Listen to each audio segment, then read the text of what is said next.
pedir sua ajuda se eu não achasse que era uma situação perigosa.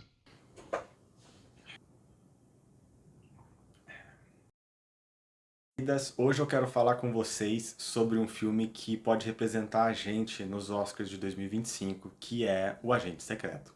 E eu ouvi todo tipo de opinião desse filme, né? Teve gente que odiou o filme, achou muito parado, teve gente que amou, e teve gente que ficou em cima do muro. Eu confesso que na primeira vez que eu assisti o filme, eu não gostei muito dele, mas é porque eu tive a minha expectativa quebrada e estraçalhada e pisada, mas de uma forma boa, que eu vou explicar pra vocês. Eu fui pro cinema achando que eu ia ver mais um daqueles filmes que se enquadram em uma daquelas caixinhas de filme brasileiro que a gente tá acostumado, que é o filme ou de ditadura, ou de comédia, ou de muita violência, ou de muita pobreza. Porque pelo título, pelo trailer e pelo que eu tinha lido sobre, eu tava crente que ia ser um filme de espionagem que se passaria na ditadura militar, né? Algum tipo de espião que achou alguma informação da ditadura, que poderia acabar com a ditadura, alguma coisa do tipo, alguma história desse tipo. Ah, mas Léo, não é um filme de ditadura, então? É um filme de ditadura, ele se passa na ditadura,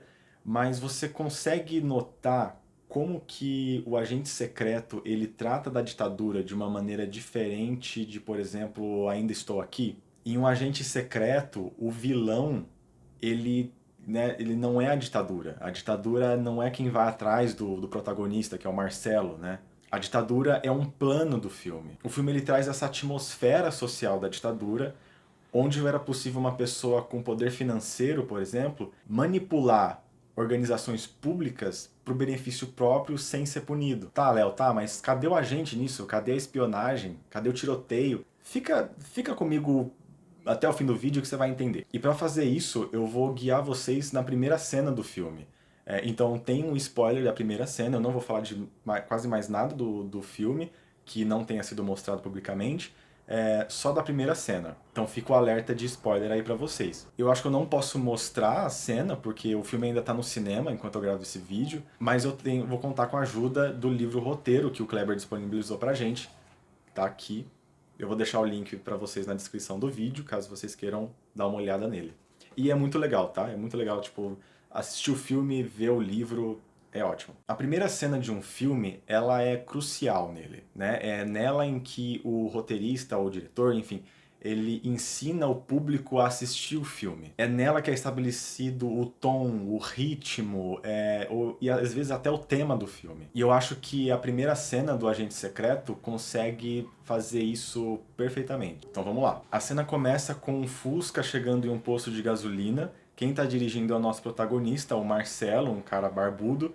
E quando ele para na bomba, alguma coisa lá na frente, a uns 10 metros dele, tem alguma coisa, é um corpo coberto por um papelão e uma poça de sangue em volta. E aqui, já nessa cena, a gente tem algumas informações que são dadas pra gente. A gente nota, por exemplo, como o para-brisa ele tá sujo de inseto, né? Então, tipo assim, esse cara ele tava viajando muito rápido, né? Mais pra frente a gente vai ver que o tanque tá vazio, ele pede pra completar.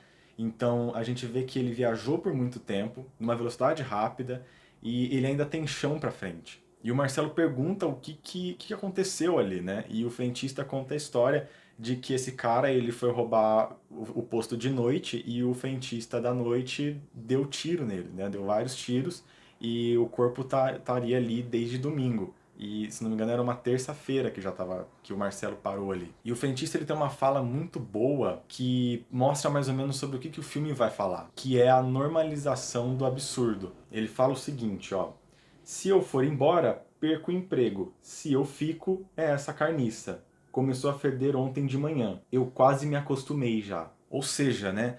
As coisas elas estão erradas há tempo suficiente para parecerem normais. A violência, o controle, a vigilância, o silêncio político da ditadura já está tudo absorvido pelo cotidiano. Essa fala do frentista vai ecoar pelo filme todo, porque ela revela que o verdadeiro triunfo do absurdo não é quando ele choca a gente, mas quando ele está normalizado, quando ele é incorporado à rotina. Mais pra frente a gente vai ter no filme o episódio da perna cabeluda, e é um absurdo Isso vira rotina, vira quadrinho pra criança, vira coisa do dia a dia, entendeu? Bom, e aí chegam os policiais. A viatura passa pelo corpo, ignora completamente o corpo e vai em direção à bomba onde está Marcelo. Nisso o Marcelo já começa a ligar o motor para poder partir para a viagem, mas os policiais pedem para ele desligar o motor. E um desses policiais, vamos chamar de policial 1, que é como está no roteiro, ele sai da viatura e vai andando até o Fusca do Marcelo de uma maneira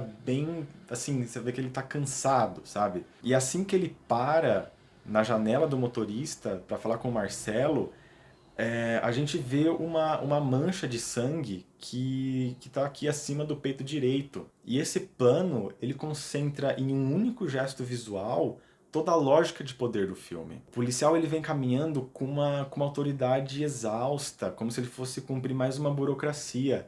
Ele não tá ali para cumprir nada moral. Ele tá cagando pro corpo que tá a 10 metros dele. Não é para isso que ele parou. E a mancha de sangue no uniforme que ela é tão discreta, mas ela é impossível de não se notar.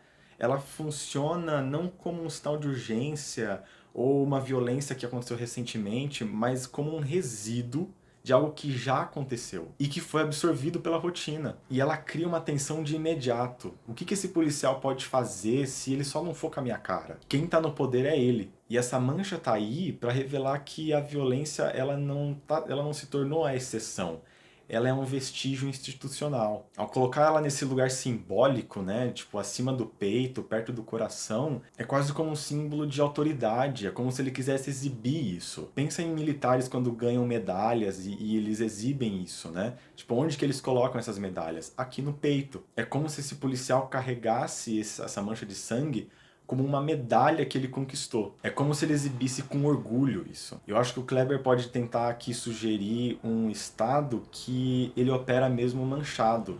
Ele já não precisa se limpar. Ele não tem essa necessidade. E esse plano reforça a ideia de que o poder ele não precisa mais se impor.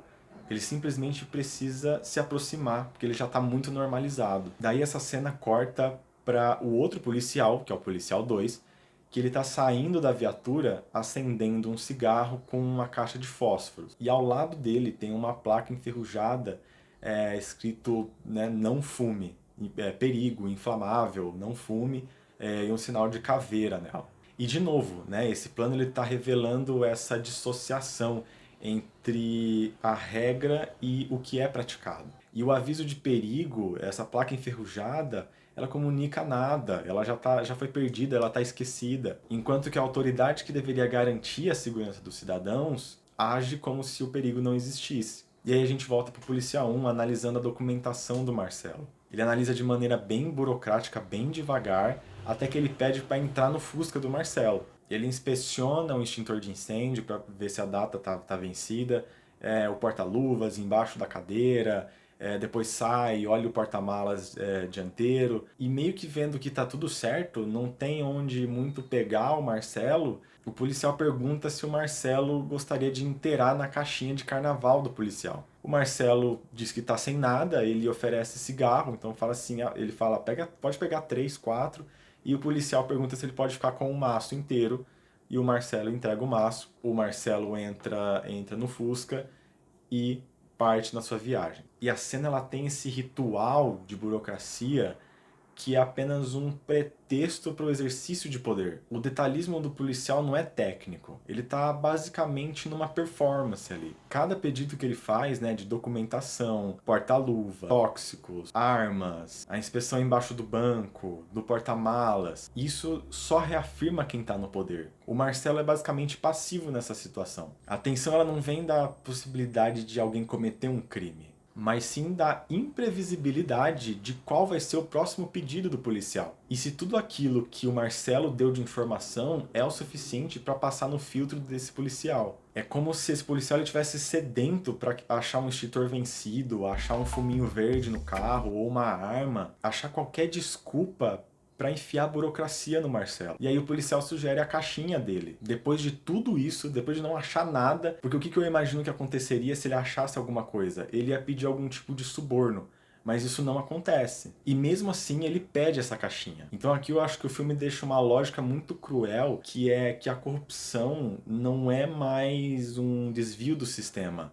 é simplesmente o lubrificante dele. Não tem uma ameaça direta, mas é uma sugestão inevitável. O Marcelo não paga com dinheiro, né? Ele paga com cigarros, é um valor muito pequeno, quase patético, que mostra a precariedade de ambos os lados, né? Tanto do Marcelo quanto do policial. E aí o Marcelo consegue ir embora e a gente vê que ele não saiu vitorioso dessa cena. Ele simplesmente sobreviveu. A cena termina como ela começou, né? Sem explosão, sem ação, sem catarse, sem justiça. O corpo ainda continua ali. É exatamente isso que torna essa cena um guia para o filme todo. O Kleber mostra pra gente que o poder, quando ele está naturalizado, ele não precisa bater, gritar, prender. Ele apenas se impõe pelo hábito e por esse medo difundido. E nessa negociação silenciosa que faz com que tudo continue rodando. Errado, mas de maneira estável. E é aqui que entra o título do filme. O filme chama um agente secreto porque, nesse mundo, o agente ele não é um espião profissional treinado. É só um cidadão que precisa operar silenciosamente dentro desse sistema. E nessa primeira cena, a gente vê o Marcelo como um agente não por opção, mas por necessidade, por adaptação. Ele precisa se adaptar à situação. Ele observa, ele calcula, ele mente quando precisa, ele negocia, tudo para se livrar dessa situação. O segredo não é informação confidencial ou códigos nucleares que a gente veria em outros filmes de espiões, mas no conhecimento quase que instintivo dessas regras. Saber quando não reagir, saber jogar o jogo, quando pagar em cigarros, quando desviar um olhar. O título ele sintetiza a tese do filme. Em um país onde que o poder ele não se anuncia, ele não chega chutando a porta, sobreviver exige agir como um agente. Discreto, resignado e sempre atento aos detalhes, mesmo sem treinamento algum. Falei bastante, hein? Bom, espero que você tenha gostado do vídeo. Se gostou, deixa seu like, se inscreve no canal para ver mais conteúdos como esse. E você já assistiu o Agente Secreto? Vai assistir? O que você achou do filme? O que você esperava do filme? Deixa aí nos comentários que eu adoro bater esse papo com vocês. E até a próxima.